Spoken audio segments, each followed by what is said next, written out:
왜 그랬니? 왜 내 집을 나 모르게 팔고 나를 시골 집에 데려다 놨어?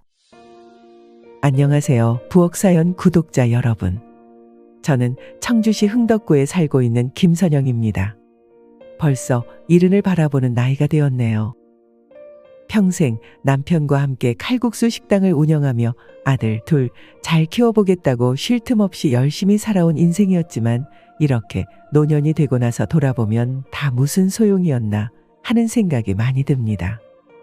멍하게 길을 지나가는 사람들을 보다가도 문득 옛 생각이 나면 화가 나기도 하고 눈물이 고이기도 해요.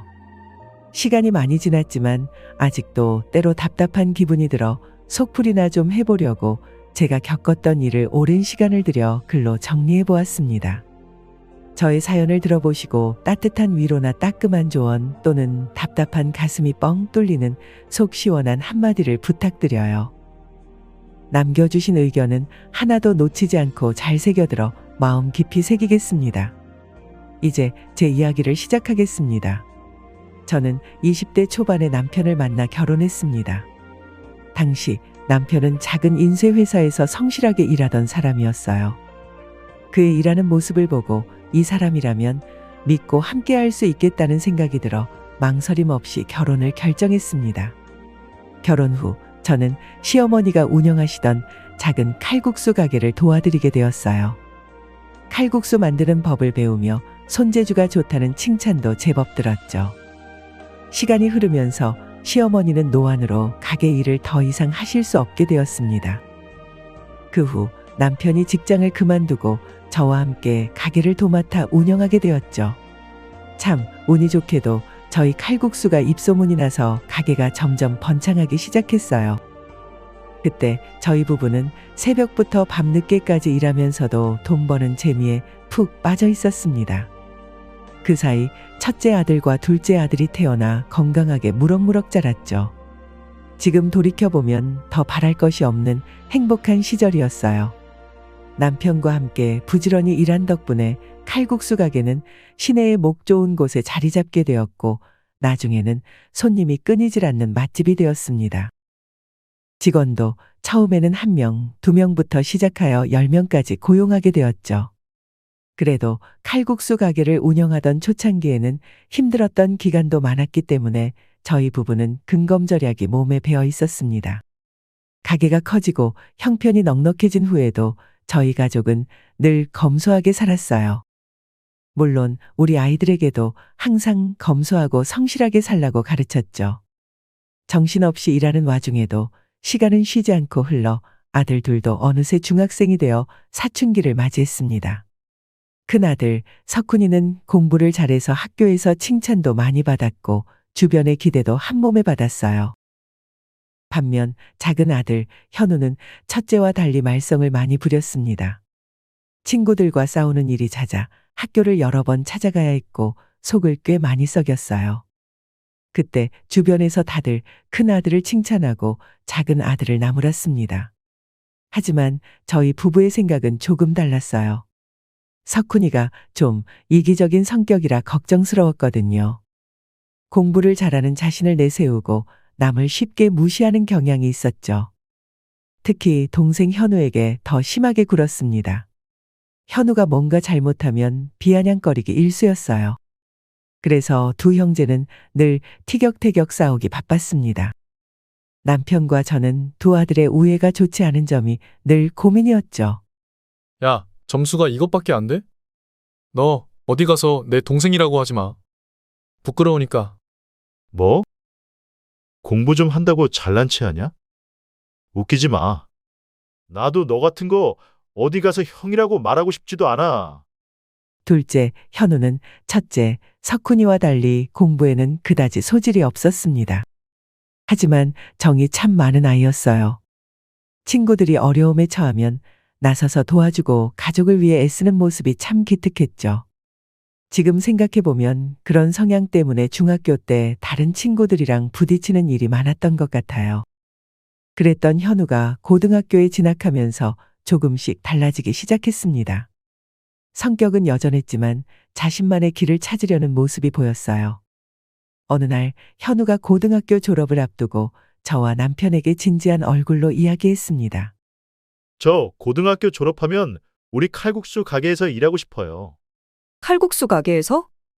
대학교를 가지 않고? 너 진심이야? 순간 저는 깜짝 놀랐습니다. 식당 일이 얼마나 힘든지 잘 알고 있었기 때문에 현우가 그런 결정을 하리라고는 생각지도 못했어요. 남편도 마찬가지였죠. 남편은 눈을 동그랗게 뜨고 현우를 바라보며 물었습니다. 현우야, 그게 쉬운 일이 아닌데. 정말 잘 생각한 거니? 네, 아빠. 저는 어릴 때부터 엄마랑 아빠가 가게에서 일하는 모습을 보면서 자랐잖아요. 어차피 공부 머리는 안 된다는 걸 알고 있어요. 그래도 부모님 일하는 모습을 보며 그동안 많이 존경스러웠고, 또 지금 우리 가게도 잘 되고 있잖아요. 제가 잘 이어나가 볼게요. 맛있는 칼국수 만드는 것도 멋진 일이라고 생각해요. 현우의 말에 남편과 저는 잠시 말을 잃었습니다. 한편으로는 뿌듯하기도 했지만 또 한편으로는 걱정이 앞섰죠. 식당 일이 고되고 힘들다는 걸 너무나 잘 알고 있었으니까요. 그래도 현우의 진심 어린 결정을 무시할 수는 없었습니다. 현우야, 너의 마음은 잘 알겠어. 하지만 엄마는 너가 대학은 다녀봤으면 좋겠어. 나중에 후회하지 않도록 말이야. 전문적으로 한식 조리를 배워보는 것도 좋을 것 같고. 어떻게 생각하니? 현우는 제 말에 잠시 고민하더니 고개를 끄덕이고 한식 조리학과로 진학을 결정했습니다. 그렇게 현우는 고등학교를 졸업한 후 전문대로 진학했어요. 그곳에서 열심히 공부하며 요리에 대한 지식을 쌓아갔죠. 전문대를 졸업한 후 현우는 본격적으로 가게에서 일을 하기 시작했습니다. 처음에는 서툴렀지만 한눈 팔지 않고 묵묵히 어려운 일도 해내는 모습이 아빠를 꼭 닮았다는 생각이 들었어요. 그런데 첫째 아들이 문제였습니다. 큰아들은 고등학교 때까지는 정말 공부를 잘했지만 수능을 잘 보진 못했어요. 그래서 재수, 삼수를 한 후에 겨우 원하는 대학의 법학과에 입학할 수 있었죠. 대학에 붙었을 때는 온 가족이 기뻐했지만 그 기쁨도 잠시. 큰아들은 대학 생활에 좀처럼 적응하지 못하더군요. 고등학교 때까지는 뛰어난 성적으로 인정받았었는데 전국에서 모인 인재들 사이에서는 그저 평범한 학생이 되었기 때문입니다. 자존심에 큰 상처를 받은 듯 했고 점점 자격지심이 심한 사람이 되어갔어요. 법대에 다니면서 자연스럽게 사법고시를 준비하게 되었지만 사법고시 역시 생각처럼 쉽게 붙지 않았습니다. 집에서 공부하는 시간이 길어지면서 큰아들의 성격은 점점 예민해졌고 가족들과의 갈등도 심해졌죠. 엄마, 밥상이 이게 뭐야? 지금 내가 집에서 밥이나 축 내고 있다고 이렇게 차리는 거야? 아니야, 석훈아. 그게 무슨 소리니? 요즘 가게에 직원이 빠지면서 조금 바빠서 그랬어. 속상했다면 미안하구나. 그런 거 아니야. 그놈의 가게. 엄마가 그 가게 할 시간에 입시 뒷바라지나 제대로 했으면 내가 이렇게 허송세월 안 보냈지. 재수 시절부터 대학교 시절 그리고 사법고시 준비하는 기간까지 10년이 훌쩍 넘는 시간 동안 온 가족은 큰아들의 공부를 위해 아낌없이 지원을 했습니다. 그럼에도 불구하고 큰아들의 불만은 점점 커져만 갔죠. 조금만 자신에게 아쉬운 소리를 들으면 예민하게 반응하며 쉽게 화를 냈습니다. 특히 저는 항상 큰아들에게 죄인처럼 주눅이 들었어요. 남편이 아무리 아들에게 따끔하게 한마디 해도 이미 다 큰 자식이 부모의 꼬지람을 듣겠어요? 그의 히스테리는 점점 심해졌습니다. 특히 동생 현우에게 심한 말을 하며 다투는 일이 많았어요. 현우가 식당 일에 대하여 이야기하면 그를 흘겨보며 비아냥거렸죠. 아버지, 오늘 칼국수에 새로운 육수를 사용해서 시식해봤는데 맛이 괜찮더라고요. 나중에 한번 맛보여 드릴게요. 야, 까불지 말고 있는 레시피대로 만들기나 해. 잘 되고 있는 가게 망하게 할 일 있어? 네가 뭔데 육수를 바꿔? 누가 들으면 대단한 호텔 주방장인 줄 알겠다? 그런 대화가 오갈 때마다 집안의 분위기는 차갑게 식었습니다. 결국 둘째 현우는 집을 따로 얻어 독립하기로 했죠. 형의 공부에 더 도움이 될 거라면서요. 저와 남편은 안타까운 마음으로 그의 독립을 허락했고 그때부터 현우는 가게 일은 함께 하되 집은 따로 살게 되었습니다. 그렇게 몇 년이 더 지난 후 드디어 큰아들은 사법고시에 합격하여 변호사가 되었습니다. 무려 9년이라는 세월이 걸린 후였죠. 그날의 기쁨은 아직도 잊을 수가 없습니다. 온 집안이 경사라며 이웃들에게 떡도 돌리고 한동안 집안은 매일 잔치 분위기였어요. 남편과 저는 눈물까지 흘리며 석훈이를 축하해 주었고 둘째 아들 현우도 형의 고생을 알아주며 앞으로 잘 될 거라고 진심으로 축하해 주었죠. 석훈이도 가족들에게 그동안 고마웠다며 앞으로 잘할 것을 다짐했습니다. 하지만 그 다짐은 그리 오래가지 않았어요. 이렇게 함께 기뻐했던 가족이 나중에 그렇게 서로 갈라서게 될 줄은 그때는 꿈에도 생각하지 못했죠. 석훈이가 변호사가 되자 여기저기서 선자리가 많이 들어왔습니다. 아들은 공부에 많은 시간을 쏟아 벌써 40을 앞두고 있었기 때문에 선을 적극적으로 보고 다니더군요. 얼마 지나지 않아 결혼하고 싶은 여자가 생겼다며 부모님께 소개하러 오겠다고 했습니다. 드디어 예비 며느리가 인사를 하러 오는 날 가족 모두가 집안을 정리하고 맛있는 음식을 준비하며 손님을 맞이할 준비를 했어요. 이제 큰아들도 제대로 제 갈 길을 찾아가는구나 싶은 마음에 힘든 줄도 모르고 열심히 준비했죠. 듣기로는 아주 대단한 집안의 여자라고 하여 한편으로는 긴장도 많이 되었습니다. 처음 문이 열리고 들어온 며느리는 마치 연예인처럼 완벽한 얼굴을 하고 있었습니다. 저희 가족은 모두 깜짝 놀랐어요. 지금까지 만나왔던 사람들과는 너무 다른 분위기였거든요. 예비 며느리의 이름은 이선희로 티 하나 없이 깨끗한 피부에 날씬한 몸매를 가진 아가씨였습니다. 입고 온 정장은 보기만 해도 아주 비싸 보였고 그녀의 옆에 다소곳이 놓인 가방은 누구나 알 수 있는 비싼 명품 가방이었죠. 처음 인사 온 자리에서 예비 며느리는 우리 집안을 쭉 훑어보았습니다. 시부모인 우리 부부의 옷차림도 곁눈질로 보는 게 느껴졌어요. 예의 바르게 행동했지만 어딘지 모르게 우리 집에 실망한 눈치가 역력했습니다. 저희는 조심스럽게 예비 며느리의 가족 관계를 물어보았죠. 그녀의 아버지는 직책이 높은 고위 공직자로 일했던 분이라고 하더군요. 지금은 은퇴하여 평화로운 노년을 보내고 계신다고 했습니다. 하지만 나중에 알고 보니 그녀의 아버지는 고위 공직자 출신이었으나 공직에서 일찍 물러난 후 사업을 하다가 현재는 파산한 상태였어요. 큰아들과 결혼을 할 때는 집안에 빚까지 많은 상태였다고 합니다. 하지만 저희 집에 인사 왔을 땐 그 이야기는 쏙 빼놓고 본인 집안 자랑에 여념이 없었죠. 귀한 손님이 와서 정성껏 준비했는데 입에 맞을지 모르겠네요. 맛있게 드셨으면 좋겠어요. 아, 네. 준비하기 힘드시면 식당에서 뵐 걸 그랬나 봐요. 저는 이렇게 힘들게 준비하실 줄 몰랐죠. 힘들긴요. 좋은 사람을 맞이하는 일인데? 즐거운 마음으로 준비했어요. 네. 따뜻하게 환영해 주셔서 감사합니다. 예비 며느리는 예의 바르게 이야기했지만 작게 한숨을 쉬기도 하고 어딘가 모르게 불편한 분위기가 계속되었습니다.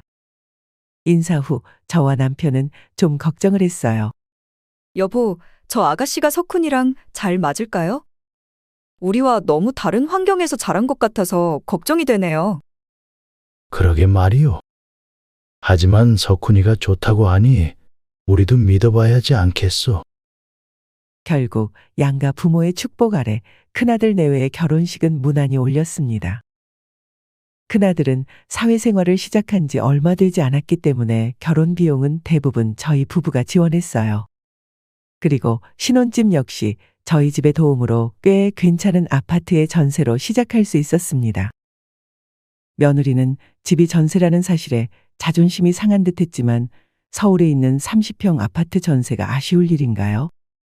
사실 평수를 줄이면 매매도 가능했지만 며느리는 절대 20평 집에서는 못 산다고 최소 30평 이상은 꼭 되어야 한다고 강력하게 이야기해서 어쩔 수 없이 전세로 시작한 거였습니다. 저희 부부는 그래도 섭섭하지 않게 챙겨주려고 많이 노력했는데 아들과 며느리의 서운한 반응에 마음이 상했죠. 그런 저희를 둘째 현우는 위로하며 형을 비난했습니다. 형이나 형수나 참 뻔뻔하네. 어머니, 너무 속상해하지 마세요. 이렇게 많이 챙겨줄 수 있는 부모가 어디 흔한가요? 형도 나중에는 다 알겠죠. 큰아들 내외는 저희를 그들의 신혼집에도 초대하지 않았습니다. 지금은 전셋집이라 살림을 제대로 채우지 않았다며 나중에 집을 사게 되면 초대하겠다고 하더군요. 저와 남편은 직감했습니다.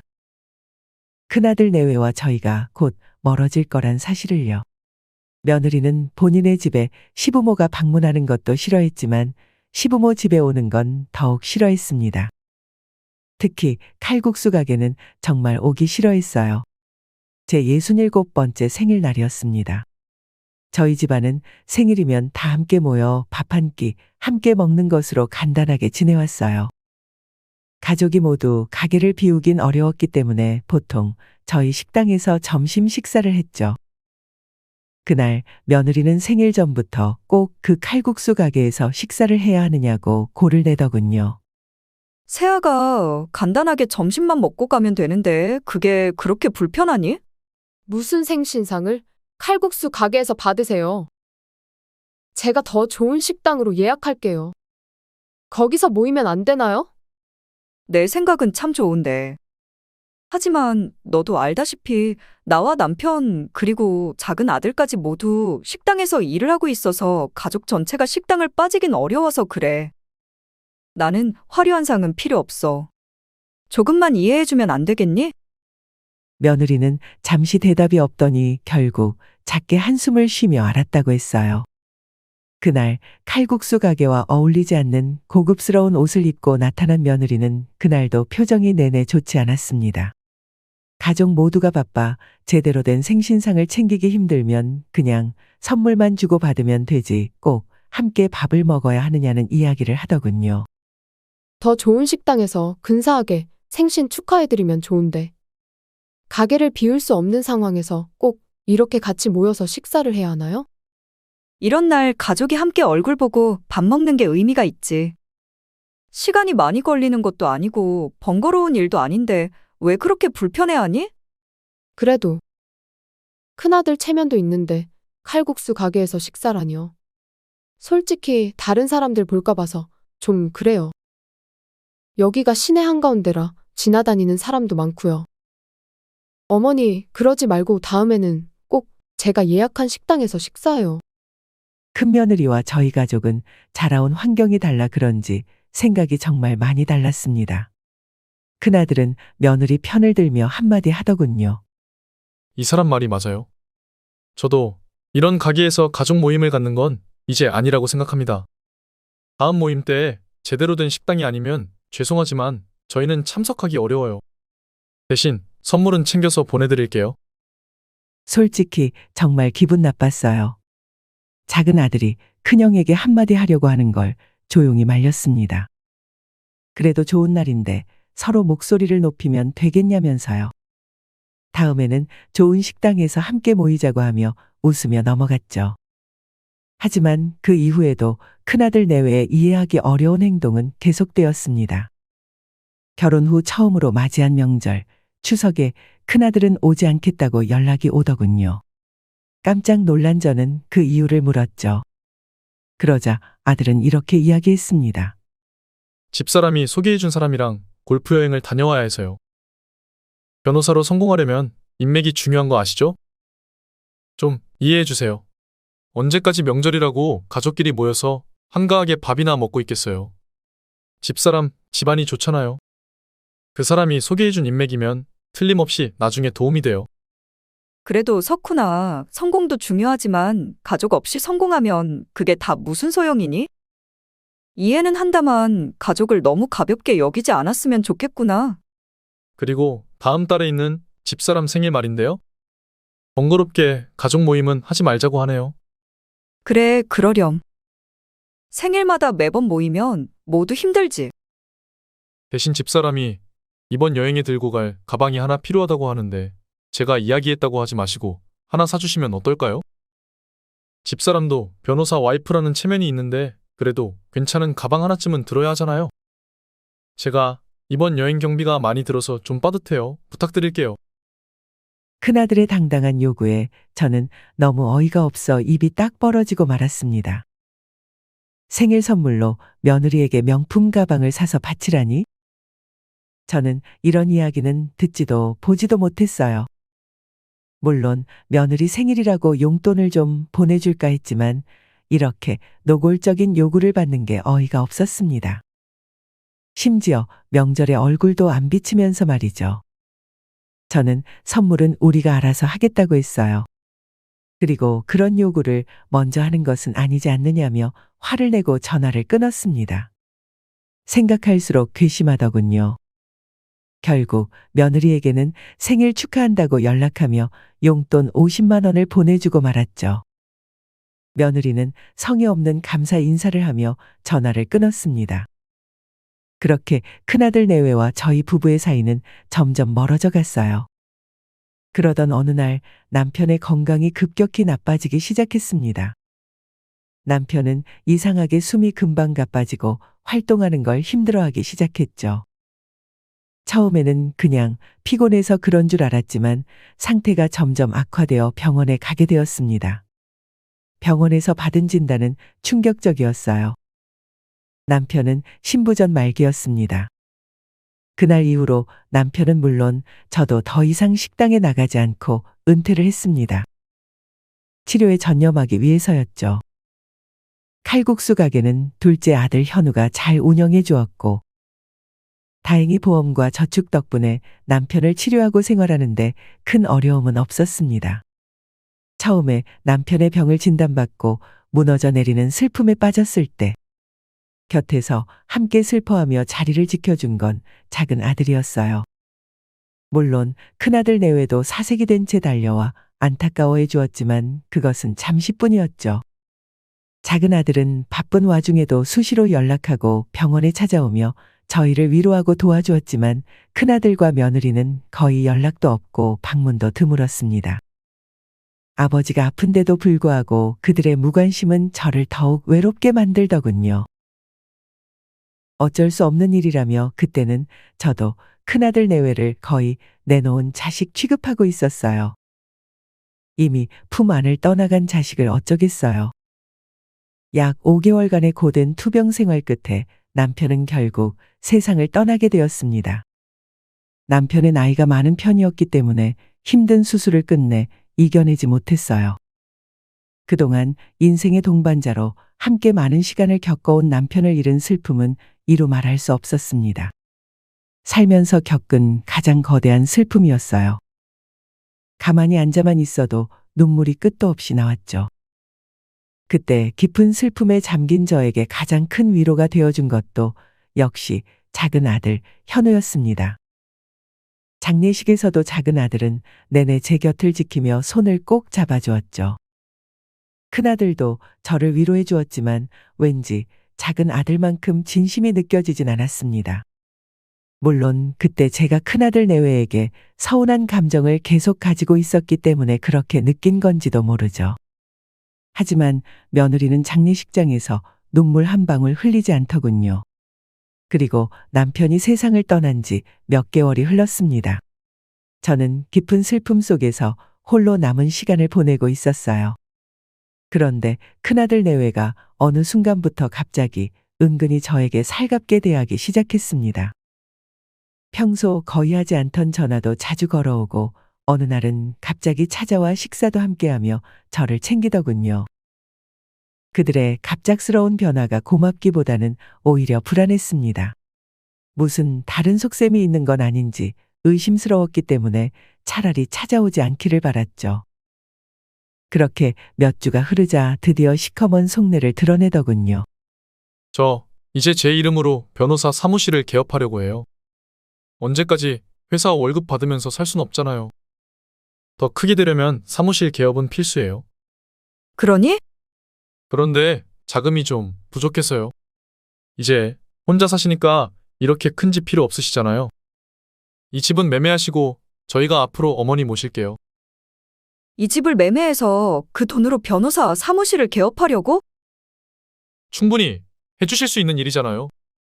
현우는 칼국수 가게 물려주셨으면 이 집은 당연히 저한테 물려주시는 게 맞잖아요. 사무실 개업은 더 늦으면 안 돼요. 지금 해야 해요. 어차피 제가 나중에 상속받을 건데 미리 해도 상관없잖아요? 저는 그 말을 듣자마자 펄쩍 뛰며 단칼에 거절했습니다. 안 돼. 나는 이 집 팔고 너희와 같이 살 생각 절대 없다. 이 집을 너에게 상속하는 것도 아직 결정되지 않은 일이야. 변호사 사무실 개업하고 싶다면 다른 방법을 찾아봐. 그러자 큰 아들은 표정이 단번에 굳어지며 화를 내더군요. 엄마, 저희가 정말 섭섭해서 그래요. 둘째한테는 칼국수 집을 물려주면서 왜 저희한테는 아무것도 안 해주시는 거죠? 석훈아, 너 생각을 좀 해봐라. 10년 동안 내 공부 뒷바라지에 아낌없이 썼고 결혼 비용도 우리가 댔고 서울에 전셋집까지 마련해줬잖니. 우리가 칼국수 팔아서 모은 돈은 너한테 다 썼어. 현우는 그저 불만 없이 묵묵히 칼국수 집에서 일해서 그 집 하나 물려받은 게 다야. 내가 그렇게 성질 낼 일이 아니라고. 그 말을 듣자 큰아들은 화를 참지 못하고 자리를 박차고 일어나더군요. 그는 화난 얼굴로 말했습니다. 공부 뒷바라지 하면 얼마나 했다고 하세요? 제대로 했으면 10년씩이나 안 걸렸죠. 제 주변 다른 사람들 다 둘러봐도 저만큼 못 받은 사람 없어요. 며느리도 큰아들을 따라 일어나며 못내 아쉬운 듯 저를 흘겨보더군요. 그리고 말없이 큰아들을 따라 나가며 문을 쾅 닫아버렸습니다. 그들이 떠난 후 저는 깊은 한숨을 내쉬며 자리에 주저앉았어요. 너무나 괘씸하고 서운한 마음이 가득했습니다. 저는 항상 부모에게 아쉬움을 느끼는 자식이 있다면 그건 큰아들이 아니라 작은아들일 거라고 생각했습니다. 그런데 작은아들은 정신 차리고 성실하게 일하며 현재에 만족하고 잘 살아가는데 큰아들은 뭐가 저렇게 매번 서운하고 모자라다고 하는지 모를 일이었죠. 10년 동안 공부시키면서 자격지심에 마음 상할까봐 온 가족이 눈치를 보고 대단한 집안 며느리와 결혼한다고 기죽을까봐 저희 부부는 정말 무리해가며 전셋집을 마련해 준 거였거든요. 오히려 큰아들 뒷바라지를 하며 항상 마음 한켠으로는 작은아들에게 미안함을 느끼고 있었는데 저는 앞으로 큰아들에게 휘둘리지 않으리라고 굳게 다짐했습니다. 이 집만큼은 큰아들에게 주지 않을 거라고요. 그날 이후 큰아들 내외와 관계는 점점 더 소원해졌습니다. 그래도 다행히 큰아들은 더 이상 돈에 대해서 저에게 말을 꺼내진 않았어요. 변호사 사무실도 개업하지 않고 기존 회사에 계속 다니는 것으로 보였습니다. 그렇게 잠시 평화로운 시간이 흘렀죠. 그러던 어느 날 큰아들로부터 다시 연락이 왔습니다. 이번에는 갑자기 귀촌 이야기를 꺼내더군요. 아는 지인을 통해 좋은 땅을 소개받았다고 하면서요. 지난 일이 여전히 마음에 걸렸지만 그래도 애미 된 마음으로 아들에게 냉정하게 대하기만은 어려웠던 저는 아들의 말에 귀를 기울였죠.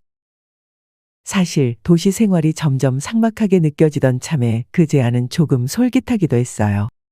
그래서 그들과 함께 그 마을을 둘러보기로 했습니다. 그곳은 청주에서 조금 벗어난 변두리에 있는 귀촌 마을이었습니다. 아직 집을 짓는 공사가 한창 진행 중이었지만 집들이 모두 좋아 보이고 마을의 위치도 괜찮아 보였어요. 그곳을 둘러보며 저는 이곳에서 말년을 보내는 것도 나쁘지 않겠다는 생각이 들더군요. 괜찮아 보이는구나. 천천히 생각해 볼게. 분명 살아보시면 만족하실 거예요. 그리고 여기 땅은 투자 가치도 높다고 하더라고요. 진지하게 생각해 보세요. 큰아들은 자신만 믿으라고 이제부터는 어머니를 잘 모시겠다는 이야기까지 하더군요. 저는 그 말에 마음이 조금 누그러졌습니다. 지금까지 그런 말은 거의 하지 않던 아이인데 이제는 철이 들었나 했죠.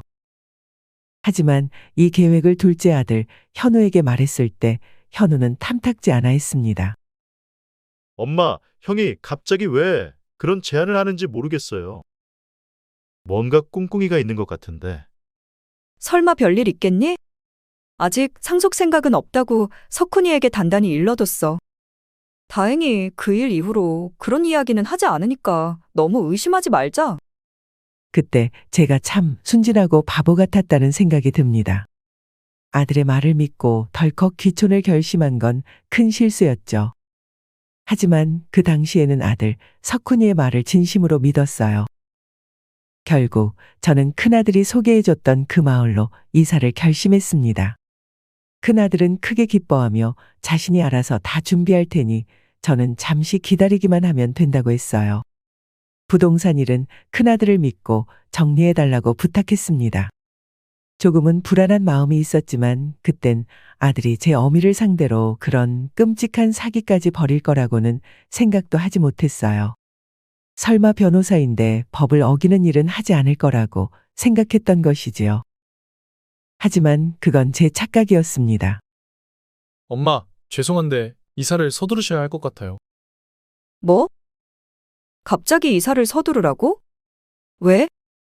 지금 살고 계신 집 전세로 내놨던 거 기억하시죠? 전에 말씀드렸잖아요. 그런데 지금 전세 계약을 하고 싶다는 사람이 있어요. 그런데?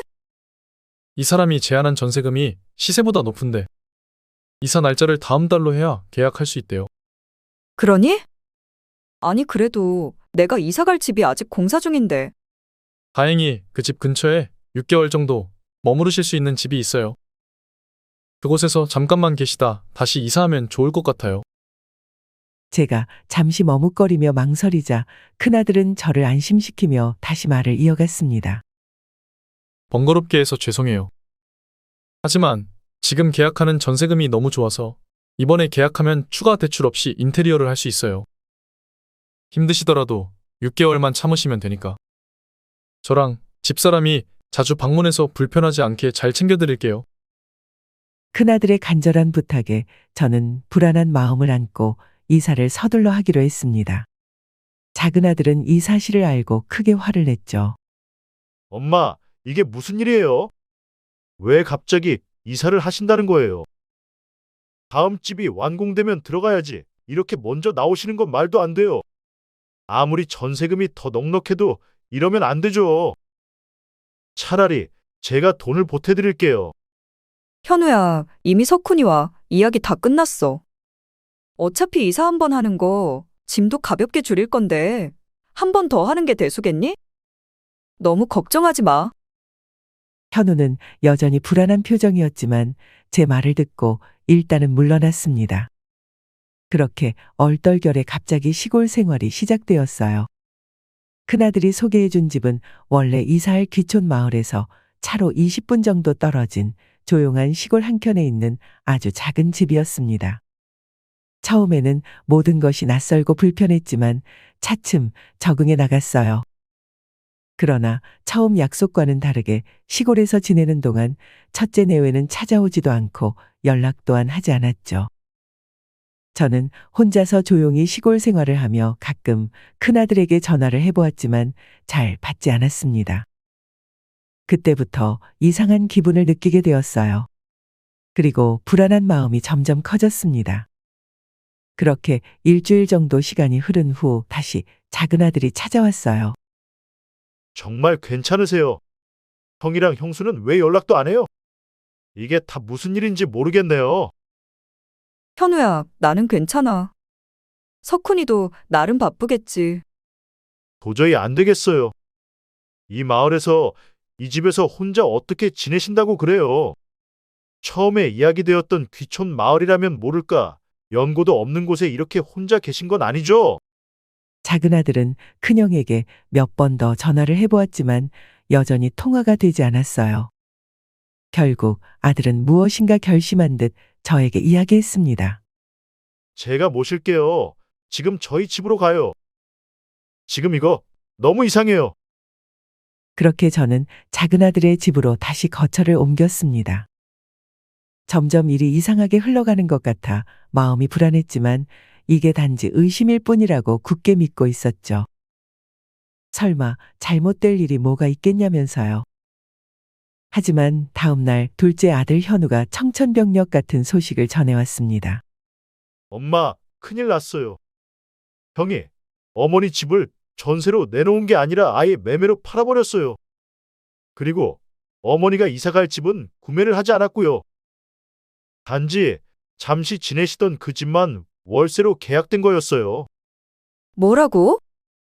아니, 그게 무슨 소리야? 저는 그 말을 듣고 충격에 휩싸였습니다. 처음엔 어떻게 그렇게 될 수 있는지 잘 이해가 가지 않았어요.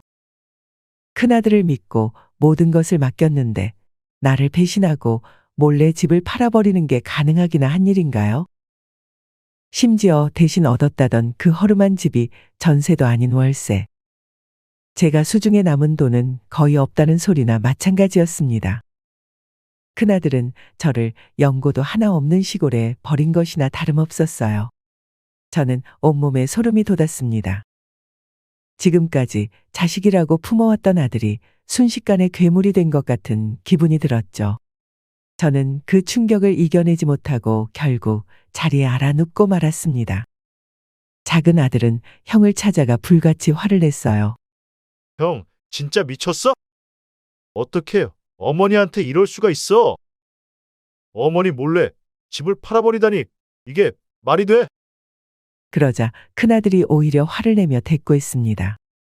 그 집은 원래 내 유산이야. 야, 너는 칼국수 식당을 가져갔잖아.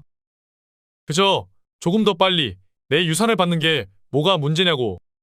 넌 받은 게 있으니까 네가 어머니 모시면 되잖아.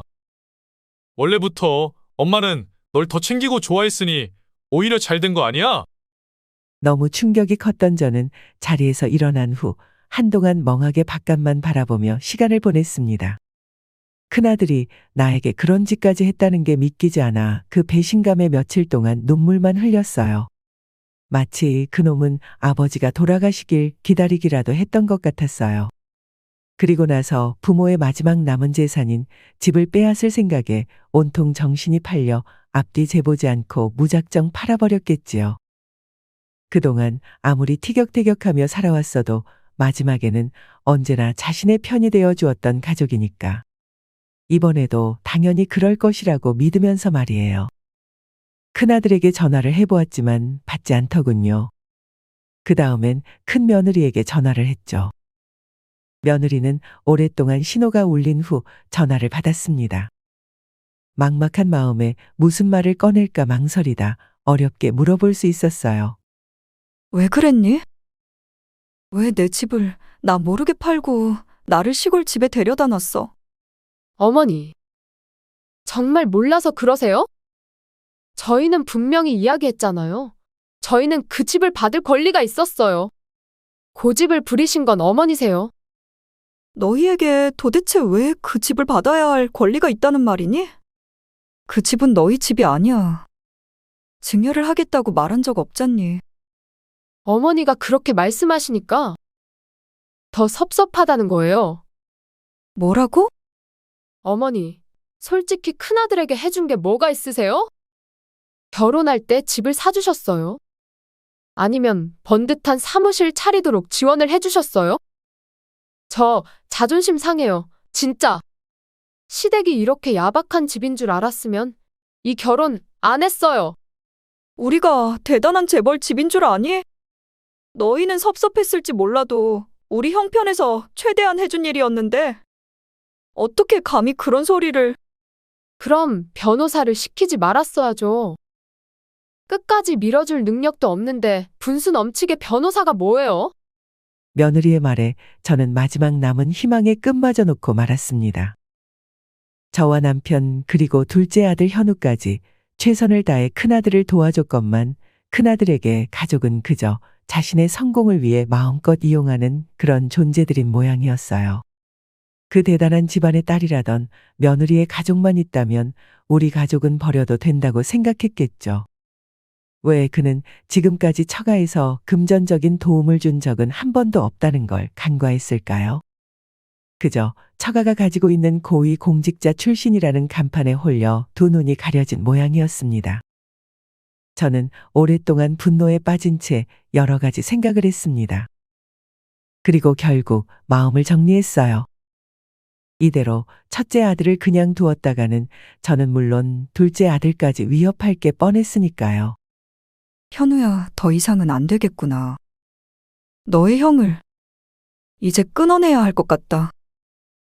널 위해서라도 그렇게 해야 할 것 같아. 미안하다. 뭐가 미안해요. 잘 결정하셨어요. 아무리 가족이라도 감싸주는 데는 한계가 있지. 이건 도를 넘었어요. 다음 날부터 저는 작은 아들 현우와 함께 변호사 사무실을 찾았습니다. 큰아들이 어머니 몰래 위임장을 위조하고 부동산을 불법으로 판매했다고 밝혔죠. 위임장이 공증을 받지 않았던 점, 부동산 계약 당시 원래 주인이었던 저와 통화를 하지 않았던 점을 유력한 증거로 내세웠어요. 변호사는 상담 후 위법의 여지가 크다고 판단하여 고소를 진행하기로 했습니다. 큰아들은 제가 이렇게까지 하리라고는 생각도 못했을 거예요. 그러니 변호사란 직업을 가지고도 그렇게 몰상식한 행동을 했겠죠. 그런데 집을 몰래 팔고 그 어미를 아무도 모르는 시골 집에 버려놓는 이 현대판 고려장 같은 만행을 당하고도 가만히 있을 수 있는 부모가 있을까요? 다시 생각해보니 그 아이는 참 어리석은 아이였어요. 한평생 공부만 하던 헛똑똑이었죠. 그런 행동을 하면 오히려 자기 인생을 망치는 꼴이라는 걸 왜 몰랐을까요? 소송을 제기하자 큰아들은 불같이 화를 내며 저에게 전화를 걸었습니다. 엄마, 어떻게 자식 앞길을 이렇게까지 망칠 수 있어요? 당장 고소 취하해요. 저는 담담하게 대답했습니다.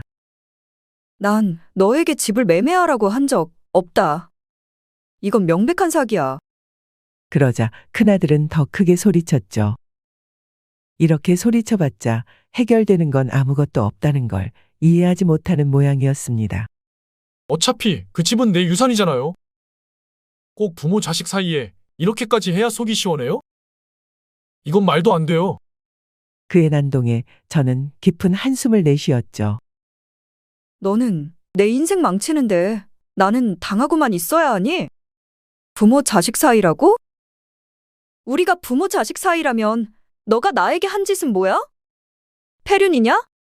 변호사니까 네가 더 잘 알 거야. 이런 식으로 전화해서 소리 지르면 오히려 너에게 더 불리하기만 하다는 거. 네가 한 행동은 법대로 처리하기로 마음먹었어. 난 불합리하게 빼앗긴 내 집을 되찾기로 했을 뿐이야. 그러니 너도 잘 준비해. 그렇게 이야기한 후 냉정하게 전화를 끊었어요. 하지만 전화를 끊는 제 손은 덜덜 떨리고 있었죠. 어느 부모가 자식과 이런 대화를 하는 게 쉽겠어요? 큰아들과 지난 시간들이 떠올라 마음이 무너지는 듯 슬펐지만 저에게는 작은 아들을 지켜야 할 의무도 있었습니다. 평생 형의 그늘에서 항상 모자라게 받았어도 언제나 묵묵히 부모 곁을 지켜준 아들. 전 흔들리지 않기로 했어요. 결국 이 문제는 법정 다툼으로 이어졌습니다. 법원은 당연하게도 저에게 손을 들어주며 부당하게 취한 부동산 금액과 피해 보상금까지 저에게 지급하라는 판결을 내렸어요. 그러나 아들은 어떻게든 지급을 미뤄보려고 애쓰더군요. 큰아이도 법조인이기 때문에 법을 잘 알고 있었고 그 허점을 이용해 지급일을 계속 미루고 있었습니다. 하지만 언제까지나 미룰 수는 없는 일이었죠. 그렇게 시간이 흐르면서 큰아들의 소식이 암암리에 소문나기 시작했습니다. 그는 사기꾼 변호사라는 오명을 쓰게 되었고 점차 의뢰인들이 떨어져 나갔죠. 결국 아무도 석훈을 찾지 않게 되었고 그는 변호사 사무실을 차리기는커녕 변호사 직함을 유지하기도 어려워졌어요. 제발 이번 한 번만 봐주세요. 저도 정말 힘들어요. 변호사 일도 더는 못하게 생겼다고요. 어떻게 된 변호사인데 이렇게 끝낼 순 없잖아요. 그래, 어떻게 된 변호사니? 부모가 9년간 뒷바라지하고 내 동생이 많은 걸 양보해서 된 변호사지. 그런데 넌 가족에게 절대로 해서는 안 될 짓을 했어. 네가 잘못한 일에 대해 책임을 져야 해. 엄마, 나도 엄마 자식인데 이렇게까지 해야 해요? 울먹이며 말하는 큰아들이 안쓰러워 용서를 해줄까 하는 마음이 슬그머니 고개를 들었지만 그를 용서하기에는 지난 세월 서로에게 입힌 상처가 너무나도 깊었습니다.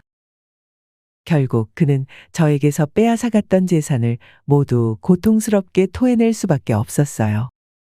그 과정에서 큰아들은 자신의 아파트마저 처분해야 했고 작은 집으로 거처를 옮겼죠. 어차피 그 아파트도 저희 부부가 해줬던 집이었으니 그는 부모의 지원이 없던 최초의 상태로 돌아간 것뿐이었습니다. 그러나 며느리는 이 상황을 도저히 받아들일 수 없었던 모양이더군요.